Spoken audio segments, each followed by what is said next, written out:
Okay, as is usual par for the course with Taylor, I had something entirely different planned to film today, but then she released the Fearless cardigans, and I have to talk about the ad campaign for them, because previous to this year, previous to the Lover cardigan campaign, she was not really using physical models or people or anything like that, or really well-developed ad campaigns. It was just, here's the merch, there's lots of merch, here's pictures of it, here's a flat lay, you know, all those things, and that was given to us. And it's been very interesting to me, both the timing and the way these have played out, and so excited about this. I don't usually talk about merch. There are obviously tons of Easter eggs in merch, but usually those Easter eggs are well covered. It's just the items themselves, things of that nature, but especially because there's like a video and there's pictures and all that jazz, I want to talk about this one. I'm also in the process of trying to quit TikTok, and what that means for you is that I'm going to be doing more shorter videos here because my long videos take forever to make, and I sometimes get so stuck in keeping my head down and getting those videos out that I can't comment on the things that are actively happening when they're happening, and by the time I get around to that, everybody's already moved on to something else that Taylor is doing, you know? And like I said, there are a lot of angles of Taylor's work that I feel do not get covered enough, do not get looked at enough. People overlook them because they don't think they're important, they don't think they're part of the narrative, they don't think they're part of the story being told. But I believe they are.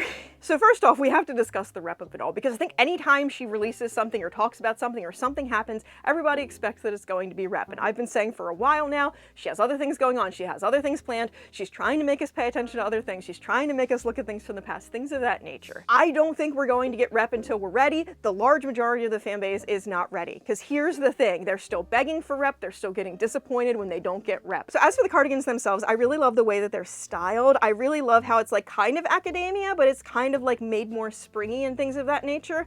I really love that she didn't just release a bright yellow cardigan. Like, I love the 1989 cardigan because it has seagulls on it. I do wish that it was a slightly more muted blue because it would be a lot more wearable. And I love that we're experimenting with different uses of the stars as a theme and hearts and other things as a theme. I do think that there is an intention, like these are all supposed to look like Taylor Swift cardigans and they're going to be shaped the same way. I would love for them to be made out of a better fiber, but could you imagine what this would cost out of a better fiber? And I don't honestly know how production could work at that scale on better fibers, because so many of the big manufacturing companies almost exclusively work in synthetics. But as with a lot of other things that I'm going to discuss in this video, that is more like a hallmark of the clothing industry and how much fast fashion has ruined that than Taylor not giving a crap about the clothing that she's producing.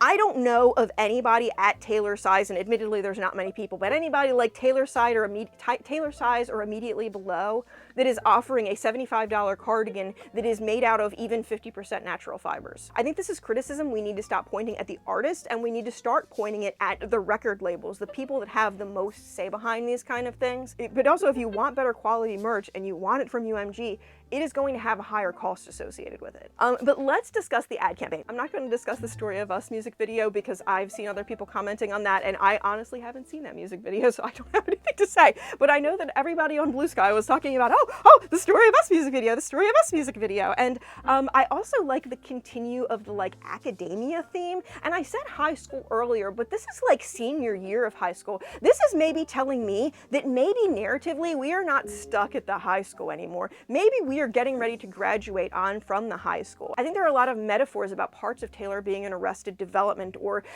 things that she has needed to leave behind. And I think part of regaining her ownership of all of her work is really this, it's like growing up that part of herself that was never able to truly be hers. I also just recently did a video about Selena Gomez and Benny Blanco's new song, Younger and Hotter Than Me. Every time I say that, I feel like I'm talking about myself. It's very weird. I'm like, ew, cringe. But I recently did a video about that where I discussed themes of inner child healing. There are a lot of artists around, Taylor herself included, that are discussing inner child healing. I really hope that this kind of like, it's high school, but it's a little bit more grown high school. You know, it's not 15 anymore. We're finally being able, maybe we're not stuck at the cafeteria anymore. It's showing a lot more maturity than a lot of the like high school imagery that has been used in the past. And it says to me that maybe this part of her inner child is being allowed to grow up. It's being allowed to graduate, is being allowed to be an adult and come into the full world as, you know, an integrated part of Taylor. A lot of millennials have been talking about inner child healing and all that jazz. And I think a lot of those artists who went into the industry early, who got famous when they were still children, who were subject to incredible pressures before they were even grown adults, and who went through trauma, but who were consistently, while they were going through that trauma, being told that they had charmed lives, being told that they were lucky, all of that jazz.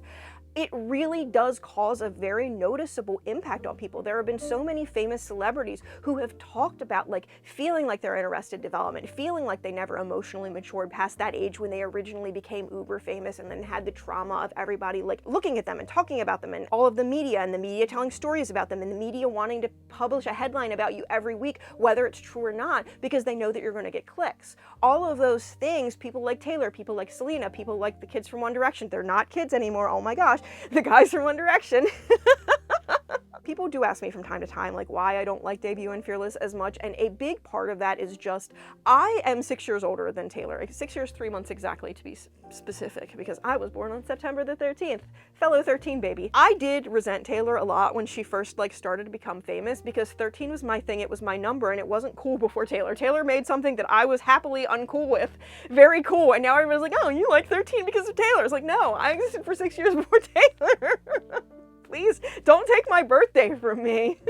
And a lot of her earlier songs just seem to come from a place of like not having real relationship experience, and a lot of it is just fairy tale and fantasy and what she thinks relationships could be or should be and what she wants them to be. And I had 6 more years to be very jaded by the time these albums and these songs came out. I did and I do see them as kind of like immature ways of viewing love. They're very interesting to me from a perspective of like seeing how her perspectives of love and opinions of love have been changed and influenced by the things in her life, but also at the same time, they don't grip me personally the way a lot of things do. Now, I really have to talk about the models and the ad campaign as well. Like I said at the top of this video, the Lover cardigan was really the first time recently that we have had physical models. So I misspoke when I originally filmed this, so I wanted to correct myself. When the Lover cardigan was released, there were several different models in the campaign. I think it was like 4 or 5, and there were models that included a plus size one and a model that had darker skin tone. There were also 2 different models that had a medium skin tone as well. It was showing diversity in the advertising. It was Taylor Swift, the organization, hiring diverse models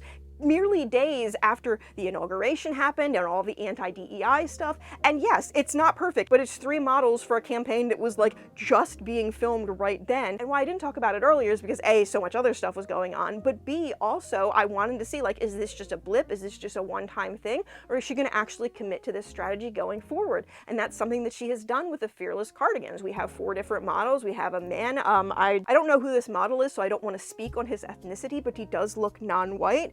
We have a black model with natural hair, a natural afro, because it's not just about hiring diverse models because it's the right thing. It's allowing people with those skin tones to see what it looks like on somebody with their skin tone. It's allowing people with those body shapes and body sizes to see those things on other people's bodies. I'm hopeful that this is a representation of what her company and her values are going forward, but more than that, it is an example of actions speaking louder than words. In a time when more and more companies are doing less and less diversity, Taylor is just silently hiring models and hiring diverse models at that. A lot of people say that they want Taylor to speak out more, and I personally disagree with that sentiment. I think nowadays, in the state of the world, things celebrities say and things news broadcasters say and all that jazz, it's just used to whip up a hateful rhetoric. And very often that hateful rhetoric triggers backlash. And I don't want it to be a situation where Taylor's like, oh, I'm pro-diversity, and then a bunch of companies decide that they're gonna fire all of their black employees just to show Taylor Swift. And the one thing that Taylor Swift is good at, has probably more experience at than most people, is handling a narcissist. And a lot of the people that are against her, a lot of these Fox News personalities and such, a lot of these higher up figures are narcissists who have some level of obsession with her. And if she speaks out directly, it's just going to be a Fox News talking point for the next week and a half. It's just going to trigger additional risks around Taylor. I know that we want to know that the people we're putting our heart and our beliefs and our mindsets in are people that are on the same side as us. But I personally believe that when you look at Taylor's full set of actions and things of that nature, that makes a statement that she is still on our side if you want to see it that way. Every single thing that woman says gets twisted to death and overanalyzed and made into something that it was never intended to be. And especially when things involve people that have less privilege than her, substantially less privilege than her, I can understand an unwillingness to be made into a force against people that you're trying to protect. I also look at all of the people that she hires around her. The people that she was photographed with night after night after night on the Eras tour were a very diverse set of dancers. She has established those dancers of actually having names. Like, before Taylor Swift and before Beyonce, how many of your favorite performers did you actually know the name of their background dancers for? Like, Taylor is making opportunities, actual resume builders for so many people, and allowing so many people that might otherwise not have opportunities to have one of the best opportunities you could ever possibly have. And that is so incredibly powerful. And I think one of the reasons that I see Taylor so differently is because I have studied a lot of powerful women, and I can tell that Taylor has studied a lot of powerful women, a lot of women throughout history and throughout Hollywood and throughout all sectors of influence. And one of the things is, we need people who are in the inside. We need people that are in the billionaires' boardrooms, who are in these spaces, who can make influence in these spaces, who can still get people hired in these spaces. Hell, in the past, famous celebrities have participated in espionage and things of that nature. And I don't want to dive too deeply into that, but we have no idea what Taylor does behind closed doors, but we don't need her words because we can see her actions when she's out in front of the world. We can see all of the things that she's doing. And sure, not every single person that she hangs out with is a perfect person, but the people that are at Taylor's level of fame and the people that are most intimately around her and the people that are her age, they are people that come with baggage. Like, there are so many worse people that she could be consorting with. She could be consorting with Dr. Luke. Like, there are so many other figures in the industry that it is very difficult to get anything big achieved without including at least one or two people who have one or two weird things in their backstory. And like, a lot of people are fond of pointing out, like, we don't hold male artists to the same standards. And yes, we absolutely should be holding male artists to better standards, but also I don't necessarily agree with the level people tear Taylor down. Like, there are obviously so many things that she is doing actively from the inside, and that's just the small fraction of things that we can see. I also want to discuss very briefly, there are a lot of people that think that artists should not be putting out merch right now. Artists should not be pricing things the way they are right now. And I think, unfortunately, a lot of the things that happen with artists happen in contracts that happened months ago. And also, like, this is the state of the industry. A lot of large artists that are close to her scale and at her scale, one of the ways that they maintain that scale is by having stuff out constantly. That is more a problem that is inherent in the industry, in the labels, in the way that the labels are running things right now, and the fact that a lot of people forget that when Taylor first said she was going to do the re-records, people did not take her seriously. She was laughed at. There were a lot of news articles that were like, no one has ever made this work before, which isn't quite true. Asterisks after that. No one's ever made this work before, so Taylor can't make this work. And one of the big things is with an artist who writes as prolifically as Taylor, when you have her spending time redoing old things, remastering the old accent, remastering the way you want to produce these songs, all of that jazz, that is time and effort that she could be spending doing something new, something that is more likely to be far more profitable.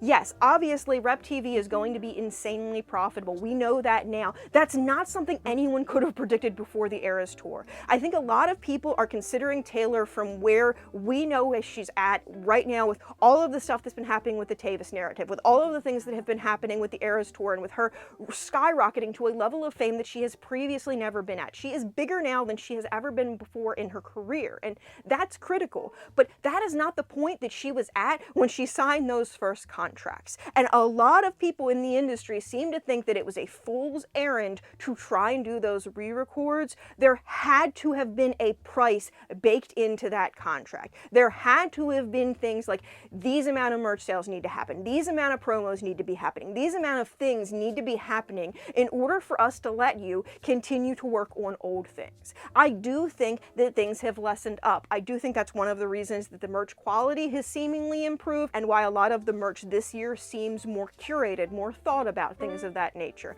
I'm not going to necessarily say that the cardigans are top quality or anything of that nature, but again, I think that just goes back to the musicians that are producing stuff at that scale. That is the quality that a lot of their merch is. A lot of smaller artist labels choose to use better quality materials so that the fan can have a better experience. The major labels do not seem to prioritize that. And I really do think, especially with a lot of the changes that she's made with the merch, especially with the TTBD merch being a lot higher quality than 1989 TV merch, that she has been working behind the scenes to try and improve things, but there's always going to be push and pull, especially when you're dealing with the largest artists in the world. Now, that's not to say that I don't think there's any room for criticism there. I'm just saying I don't think that all, or even really most of it, should fall on Taylor. There are distinct limits to what every individual artist can do. The ability to have things be exactly what she wants them to be without having to worry about other people's oversight, and also to own those things. And this is realistically the price that is paid for her to be able to own that. But I'm trying to keep this video short because I need to continue working on my Death Wish video, but I wanted to talk about this before nobody cared about it, and hopefully you did care about this. My name is AerinMoriarty. I make a lot of videos about Taylor Swift, pop culture, being sapphic. I do a lot of sapphic media analysis. I do deep investigations of Taylor. I do not just listen to the media narrative. I look at everything she says. I look at all of her lyrics. I mainly investigate Taylor's work as being about Taylor herself. She's my favorite Taylor Swift muse. A lot of times she's talking about her past, her public self, her private self, all of that jazz. So if that interests you, please do stick around. But if you're really attached to the media narrative of Taylor Swift, I am not the account for you. If you think Tavis's relationship goals, you should probably just, you're not gonna like what I have to say. Relationship's unhealthy.